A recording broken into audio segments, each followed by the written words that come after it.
A graça e paz, gente, tudo bem? Aqui quem fala é Rodrigo Soeiro. Que alegria para mim estar com vocês nessa conferência. Obrigado, Igreja Metodista, pelo convite. Muito obrigado, do fundo do meu coração.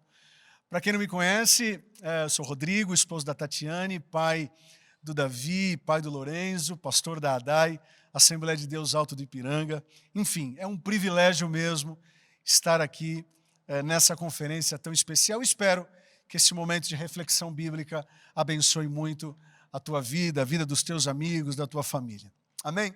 Te convido nesse momento a abrir o texto bíblico lá no Antigo Testamento, Êxodo, capítulo 34, versículo 28 ao versículo 35. Nós vamos ler dois textos, um texto no Antigo Testamento e outro texto no Novo. No Antigo Testamento é esse, Êxodo, capítulo 34, versículo 28 ao versículo 35. Moisés ficou ali com o Senhor 40 dias e 40 noites, sem comer pão e sem beber água. E escreveu nas tábuas as palavras da aliança, os 10 mandamentos. Ao descer do monte Sinai, com as 2 tábuas da aliança nas mãos, Moisés não sabia que o seu rosto resplandecia por ter conversado com o Senhor. Quando Arão e todos os israelitas viram Moisés com o rosto resplandecente, tiveram medo de aproximar-se dele. Ele, porém, os chamou. Arão e os líderes da comunidade atenderam, e Moisés falou com eles. Depois, todos os israelitas se aproximaram e ele lhes transmitiu todos os mandamentos que o Senhor lhe tinha dado no Monte Sinai. Quando acabou de falar com eles, cobriu o rosto com um véu. Mas toda vez que entrava para estar na presença do Senhor e falar com ele, tirava o véu até sair. Sempre que saía e contava aos israelitas tudo o que lhe havia sido ordenado, eles viam que o seu rosto resplandecia. Então, de novo, Moisés cobria o rosto com véu até entrar de novo para falar com o Senhor. Quero ler com vocês agora um outro texto, um texto no Novo Testamento, 2 Coríntios, capítulo 3, versículo 13 ao versículo 18. 2 Coríntios, capítulo 3, versículo 13 ao versículo 18, diz assim: E não somos como Moisés, que punha um véu sobre a sua face, para que os filhos de Israel não olhassem firmemente para o fim daquilo que era transitório. Mas os seus sentidos foram endurecidos, porque até hoje o mesmo véu está por levantar na lição do Velho Testamento, o qual foi por Cristo abolido. E até hoje, quando é lido Moisés, o véu está posto sobre o coração deles. Mas quando se converterem ao Senhor, então o véu se tirará. Ora, o Senhor é o Espírito, e aonde está o Espírito do Senhor, aí a liberdade. Mas todos nós, com o rosto descoberto, refletindo como um espelho a glória do Senhor, somos transformados de glória em glória, na mesma imagem, como pelo Espírito do Senhor. Amém. Oremos. Pai de amor e bondade, obrigado por esse tempo de qualidade que teremos aqui. Fale conosco através desses textos bíblicos. Ao Senhor a honra, ao Senhor a glória e o louvor para todos sempre. Aonde você estiver, diga amém. Amém. Esse sermão que eu quero compartilhar com vocês é fruto de um tempo devocional que eu tive com todos os nossos líderes de adoração aqui na ADAI. Nós temos 8 times de adoração, então foi uma devocional que eu compartilhei com eles, e logo após essa devocional eu ressignifiquei e transformei num sermão. E na verdade, eu acho que tem uma grande pergunta que ecoa. Por que a gente adora? Né? Qual é o propósito da adoração? É a gente que melhora? Ou quando a gente adora, ou é Deus que precisa de adoração para se reafirmar como Deus, ou coisa do gênero?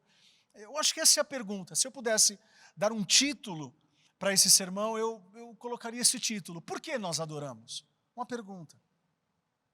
O primeiro texto que nós lemos se encontra em Êxodo, e nesse texto algo bem interessante aconteceu. O escritor bíblico vem dizer que Moisés passou 40 dias e 40 noites em cima de um monte adorando e dialogando com Deus. E além de passar todo esse tempo, o texto ainda vem dizer que Moisés ele ficou sem comer pão, sem beber água, ou seja, jejum total.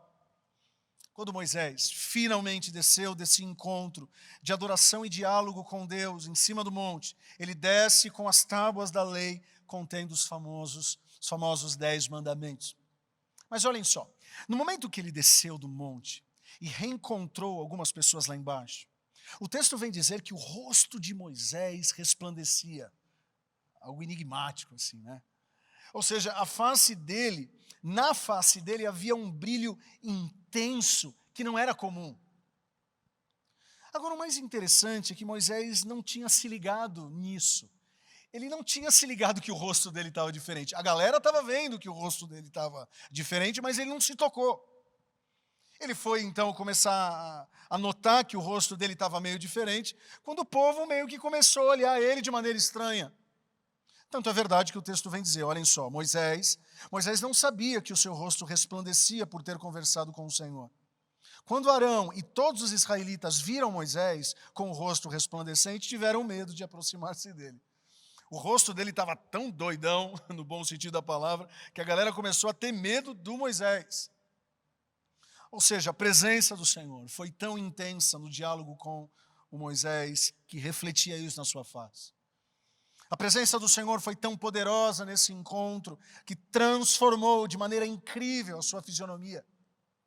Agora, quando Moisés estava percebendo que estava meio que sofrendo bullying do povo e que aquilo estava causando uma certa incomodação nas pessoas, ele teve uma ideia. Tome cuidado com algumas ideias. Você que é líder de adoração, você que é pastor, tome cuidado com algumas ideias, porque nem todas as ideias vêm de Deus. Aqui está um exemplo disso. O Moisés, ele teve uma ideia. Deus não falou para ele fazer isso, mas ele teve uma ideia. Ele decidiu colocar um véu sobre o seu rosto e isso começou a se tornar uma prática. Ou seja, todas as vezes que Moisés tinha um diálogo e um tempo de adoração com Deus, ele ficava com o seu rosto resplandecente e automaticamente ele colocava o véu. Colocava o véu no seu rosto para não espantar as pessoas. E esperava a sua face ficar normal novamente. E aí ele tirava a tal do véu. Então era assim, ele subia para falar com Deus, o rosto dele ficava de novo brilhando. E aí ele descia, ele colocava o véu para as pessoas não estranharem. Em resumo, as incríveis experiências que Moisés tinha com Deus e que poderiam ser vivenciadas através da face dele, as crianças poderiam ver, os adolescentes poderiam ver, os jovens poderiam ver, não. O próprio Moisés deu um jeito de esconder e monopolizar a experiência só para ele. E dentro dessa perspectiva, e fazendo uma crítica, o apóstolo Paulo ele vem escrever um texto em 2 Coríntios para dar uma alfinetada no Moisés por conta dele ter feito isso. Olhem só, 2 Coríntios, capítulo 3, versículo 13 ao 18. Olhem só, Coríntios, ou cristãos de Corinto, melhor dizendo, ei, nós não somos como Moisés, que punha um véu sobre a sua face, para que os filhos de Israel não olhassem firmemente para o fim daquilo que era transitório. Ora, o Senhor é o Espírito, e aonde está o Espírito do Senhor, aí a liberdade. Mas todos nós, com o rosto descoberto, refletindo como um espelho a glória do Senhor, louvado seja Deus por isso, somos transformados de glória em glória na mesma imagem, como pelo Espírito do Senhor. Gente, olhem só, o que o apóstolo Paulo estava querendo dizer era mais ou menos o seguinte: cristãos de todo o mundo, acordem, não sejam como Moisés, não escondam do mundo a face de vocês. Até porque onde o Espírito está, não há monopólio, mas tem que haver liberdade. É como se o apóstolo Paulo estivesse levantando um clamor e ecoasse, principalmente nesse tempo de pandemia, e dissesse: cristãos de todo mundo, permitam sim que a face de vocês reflita nada mais, nada menos do que a glória do Senhor.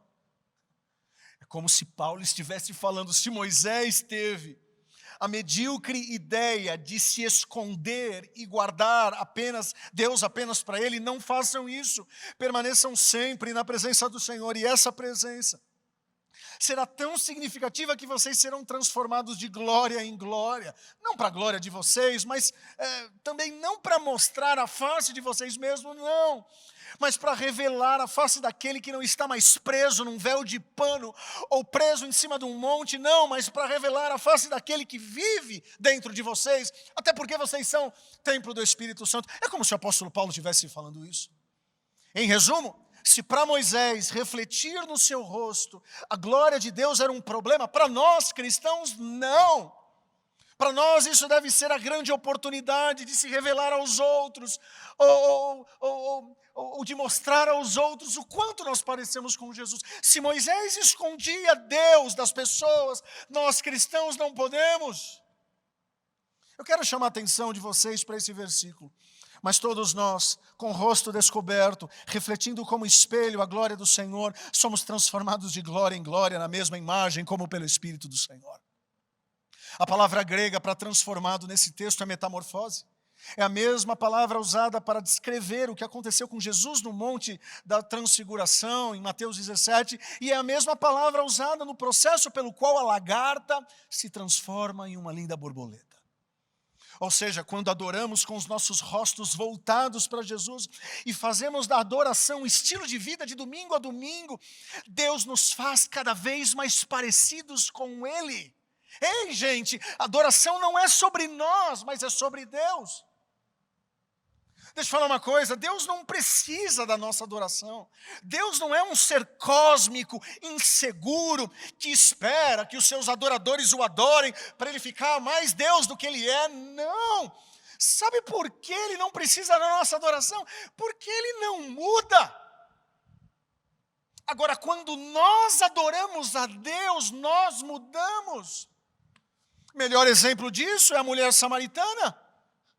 Sabe por que o Pai procura os verdadeiros adoradores e não verdadeira adoração? Porque, na verdade, Ele está procurando pessoas que estejam dispostas a adorar e na arte de adorar elas melhoram. Pais de famílias que adoram se tornam pais de famílias melhores. Pastores que adoram se tornam pastores melhores. Quando nós adoramos, nós melhoramos a glória de Deus. Mas e a gente que melhora? Deus não muda. Por isso que adoração não é um estilo de música. Adoração é vida.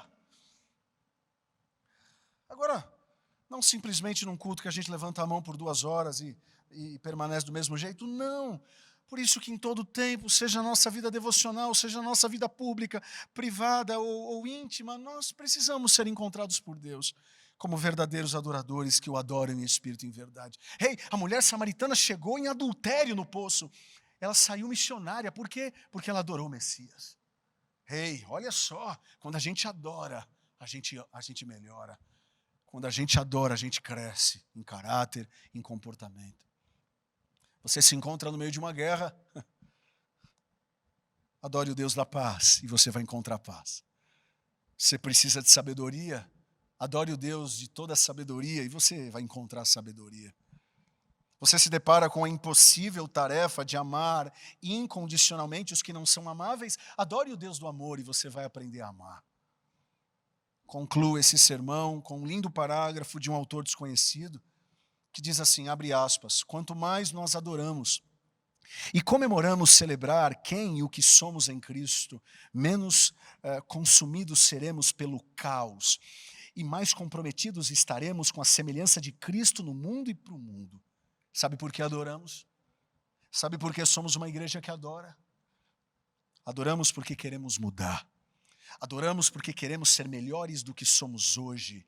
Adoramos porque queremos ser cada vez mais parecidos com Ele. Ei, nós estamos vivendo uma crise, mas nós não podemos administrar a crise. Aqueles que ficam focados na crise, eles vão administrar a crise. Mas quando nós focamos no Senhor, nós não administramos a crise, nós lideramos a crise. Ei, se o apóstolo Paulo conseguia pastorear a igreja primitiva de dentro de celas, dentro de prisões romanas, ele conseguia inspirar, pastorear, gerir. Ei, por que nós não vamos conseguir? O Cristo que estava nele também está em nós. Por isso que nós precisamos adorar a Deus, mesmo nesse tempo de pandemia. Se nós focarmos na crise, a gente vai administrar a crise. Mas se nós focarmos no Deus que está acima de todas as coisas, nós vamos liderar a crise. Crise não pode ser administrada, crise precisa ser liderada. É de fato a pior fase da humanidade dos últimos 75, 70 anos. Eu não tenho dúvidas, historiadores estão falando aí, as pessoas estão falando, eu não estava lá para saber, mas as pessoas estão falando que nunca houve uma coisa tão ruim assim depois da Segunda Guerra Mundial. Então a gente está falando que nos últimos 70 anos, nada foi tão cruel quanto isso. Agora deixa eu falar uma coisa, pode ser a pior fase da humanidade, mas pode ser e deve ser a melhor fase da igreja, ser igreja. Agora, só conseguiremos ser igreja se adorarmos o dono dela. Essa é a minha oração. Essa é a minha oração para essa conferência. Essa é a minha oração, que cada vez mais possamos fazer da adoração o nosso estilo de vida. Quando a gente acorda, quando a gente dorme, quando a gente faz o nosso tempo devocional, quando a gente vai para a igreja, quando a gente é igreja dentro de casa. Essa é a minha oração. Oremos. Pai, muito obrigado, porque não queremos ser como Moisés, que monopoliza a presença só para si. Não, queremos ser como o ensino do apóstolo Paulo. Queremos estar perto de Ti e deixar que os nossos rostos brilhem para que o mundo veja que nós não somos ditados pela pandemia, mas nós somos ditados pelo Espírito que habita em nós. Pai, nós não vamos administrar essa crise, nós vamos liderar essa crise. Pai, nos ajude a sermos pessoas melhores e que possamos crescer de glória em glória, que possamos nos parecer contigo e quando as pessoas olharem para os nossos rostos, ouvirem as nossas palavras e perceberem as nossas atitudes, elas possam dizer: aí vai uma pessoa parecida com Cristo. Pai, quando adoramos o Senhor não muda, mas quando nós te adoramos, a gente melhora. O nosso caráter é lapidado. Obrigado porque na tua presença nós nos tornamos pessoas melhores. Amém e amém. Se você deseja aceitar Jesus, eu quero dar essa oportunidade para você. Repita após mim essa oração. Repita assim: Senhor Jesus, eu te recebo como único, suficiente Salvador. Perdoe os meus pecados, escreve o meu nome no livro da vida. Amém e amém. Que Deus abençoe a você que é cristão, a você que não é. Que Deus abençoe todos vocês conferencistas. Que Deus abençoe Igreja Metodista. Que Deus abençoe essa comunidade, essa igreja que tanto amo e tanto respeito. Um forte abraço. Para mim foi um privilégio poder compartilhar esse texto bíblico. Não sejamos como Moisés, que esconde. Não, sejamos como o apóstolo Paulo, que revela Cristo ao mundo, principalmente nesse tempo tão desafiador. Um beijo no coração de vocês. Fiquem com Deus. Valeu.